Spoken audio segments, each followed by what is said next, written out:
Vamos lá, vamos dar continuidade, né? Às nossas aulas de matemática, no caso sendo a primeira. E vamos relembrar o que estudamos lá em março, começando com o conjunto dos números reais, que vocês representaram o diagrama lá no quadro e preencheram, né? Os naturais, que são os positivos, e o zero, né, representado ali. Os inteiros negativos e positivos. Então, aqui o exemplo. Note que a parte positiva fica somente no natural. Porém, essa parte amarela aqui, que é natural, ela está dentro da onde? Da parte inteira, né? Da parte verde. Essa parte aqui, natural, está dentro da parte verde. Então, ela também é inteira. Por isso que os inteiros são todos positivos e negativos. Porém, no diagrama a gente localiza dessa maneira. Os positivos ficam somente no natural e os negativos aqui nos inteiros. Os racionais são todos aqueles que podem ser transformados em forma de uma fração. Então, todo número que está aqui, ele pode ser transformado em uma fração, representado em uma fração. O 5, por exemplo, como a gente representa em uma fração? 25 sobre 5. 25 dividido por 5 dá quanto? 5. Assim como menos 1, menos 18, 0. Todos eles a gente pode representar em uma forma de fração. E outra coisa, os naturais, eles estão dentro da onde? Do racional, dos racionais. Então, ele é um número racional. E os inteiros também estão dentro do conjunto dos números racionais. Então, também é racional, né? Já que transformamos, representamos em forma de fração. Porém, na parte do diagrama, a gente só representa aqui na parte racional os números com vírgula. E no caso aqui, com vírgula aqui também decimal, né? Aqui tem um período, a dízima periódica de período 4, que é o número que se repete, é 4, 4, 4, 4 infinitamente. E também a fração. Os números irracionais são aqueles que não são racionais e que não possuem dízima periódica. Os exemplos: aqui não tem nenhum período de repetição. Aqui tinham 4, né? Então aqui a gente pode transformar em racional, que a gente pode representar em uma fração. Na verdade, ele é um número racional. Aqui, como não tem nenhuma repetição, ele é irracional. As raízes não exatas também, raiz de 3, raiz de 5, raiz de 7, raiz de 11, são números irracionais. E todos esses números são o quê? Reais. Todos eles são reais. Raiz de 3 é real, menos 18 é real. Vimos também a reta numérica que vocês fizeram no quadro. As raízes não exatas e exatas. Exemplo, raiz de 4. Raiz quadrada de 4 é quanto? 2. Menos a raiz de 225. Perceba que o menos aqui está fora da raiz, né? Então a gente repete igual, repito menos. Quanto é raiz quadrada de 225? 15. Por quê? 15 vezes 15 dá quanto? 225. Raízes não exatas. Vamos lá, as raízes não exatas, vocês também fizeram esse cálculo, né? Pouco mais fizeram esse cálculo. A gente encontra ela por aproximações, fazendo aproximações. Por quê? Porque é uma raiz não exata. Como assim? Por que é que a raiz de 4 é exata? Porque existe um número que eu multiplico por ele mesmo que dá quanto? 2. 2 vezes 4, né? Que dá 4. 2. Por quê? 2 vezes 2 é quanto? 4. 10 aqui, 10 vezes 10 é quanto? 100. E aqui não existe, olha, 1 vezes 1 é 1 e 2 vezes 2 é 4. Então não existe um número que multiplique por ele mesmo e dá quanto? 2. Então a gente faz as aproximações que vocês já viram lá, o cálculo que a gente fez. E aqui é uma aproximação de 1 vezes 4, ou 1,4 vezes 1,4 vai dar um número próximo de 2. Aqui e aqui também são aproximações. Então, radiciação. A gente está vendo aqui exemplos que o N chamamos de índice, que está dentro de radicando, o símbolo de radical e o B de raiz.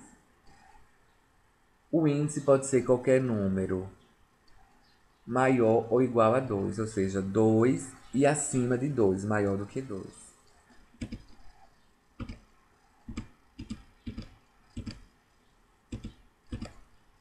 Então aqui a gente está vendo um exemplo que quando o índice for 2, tanto faz tê-lo ou não aqui na raiz, né? O índice, lembrando que é isso daqui. Então, raiz quadrada de 9 é 3. Aqui é a mesma coisa, não tem o número 2, mas a gente sabe que é o 2. Porque tanto faz ter o 2 ou não. Agora, quando for maior do que 2, é obrigá-lo, né, a gente colocar. Por exemplo, aqui, raiz cúbica, porque aqui é 3, né? Raiz cúbica de 8 é 2. Raiz quarta de 16 é 2.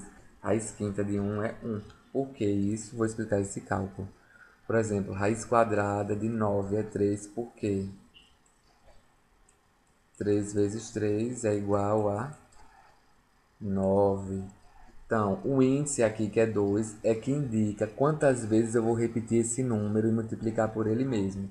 Como aqui é 2, então o número 3 eu vou repetir quantas vezes? 2. 2 vezes 3, 9, deu o número de dentro.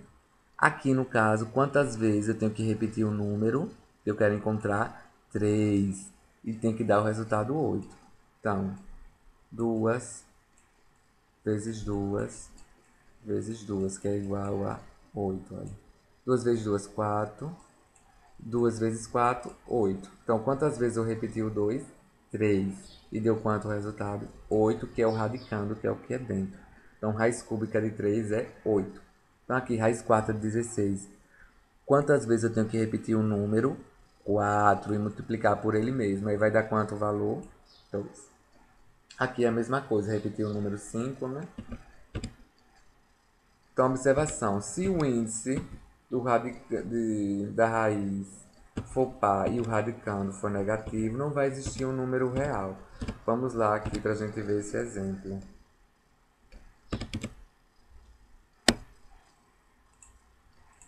Aqui, ó, o índice é par e dentro é positivo. Existe o número real, que é quanto? 3, né? Que a gente já viu. Agora aqui, o índice é par e dentro está quanto? Menos 9. A gente sabe que a raiz quadrada de 9 é 3. Mas e a raiz quadrada de menos 9? Vai ser 3? Não. Só para exemplificar aqui, o menos 3, já que está menos 9, né, ali. Vamos repetir duas vezes, porque o expoente é o índice é 2. Então vamos lá fazer o jogo de sinal. Menos por menos dá quanto? Mais. 3 vezes 3, 9. Então, quanto foi a resposta? Mais 9. Quanto é que está dentro? Menos 9. Por isso que não existe. Se o índice for par, 2, 4, 6, 8, e dentro tiver negativo, radicando for negativo, não vai existir um número real, porque o valor vai dar diferente. Agora, se o índice for ímpar, como a gente está vendo aqui, né? Se o índice for ímpar, aqui é 3, se for 5, 7, vai existir, sim. E a raiz aqui vai ser menos 2, porque a gente vai fazer menos 2 vezes menos 2 vezes menos 2, e vai dar quanto? Menos 8. Vamos identificar quais dos radicais que representam números reais. Vamos lá. Aqui a gente já viu que quando não tem nada é a mesma coisa de ter o número 2. Então vamos lá. A raiz quadrada de 25, o índice é par e dentro é positivo. Vai existir? Sim. Vamos representar por esse símbolo.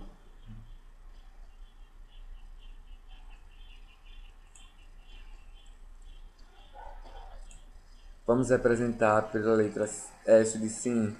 Aqui o índice é ímpar. E a gente viu que quando é ímpar, se dentro for negativo, não tem problema. Vai ter um número real? Sim, vai ter um número real na resposta. Agora aqui, o índice é par. E a gente viu que dentro está como negativo. Então aqui vai existir, não vai existir um número real. Aqui eu tenho menos, o menos está fora da raiz, né? Então, raiz quarta de 16. O índice é par e dentro está positivo. Então vai existir sim. Como seria essa resposta aqui? menos, o menos está fora da raiz, né? Raiz quarta de 16 é quanto? 2. Só para lembrar aqui, né? Eu tenho que repetir o número quantas vezes e multiplicar por ele mesmo? 4. Então vamos lá. Quantas vezes eu repeti o 2? 1, 2, 3, 4. 2 vezes 2, 4. 2 vezes 4, 8. E 2 vezes 8, 16. Então, por isso que a raiz quarta de 16 é igual a 2. O índice aqui é ímpar e dentro é positivo. Existe, sim, um número real. O índice aqui é par e o dentro é menos 1. Vai existir um número real? Não. Então, é aqui a atividade para vocês. Vocês vão representá-lo, qualquer número daqui, dentro desses conjuntos que pertencerem. Por exemplo, R$ 8,20. Onde é que a gente representa aí? Na parte é um número racional. Então, 8,20 é um número racional. Bota aqui pontinho e vírgula. Veja se tem outro número racional e represente aqui. E assim você vai verificar se tem números naturais, coloca aqui, números inteiros aqui. Irracional, se tiver, coloca aqui os números reais. E aqui a outra, né? Determinar o valor de cada raiz quadrada e identificar se existe o número real, como a gente acabou de ver ali no exemplo. O índice aqui é ímpar, 3, e o radicando aqui está menos 1. Será que existe ou não existe? Aí você vai responder. Bons estudos e boa atividade.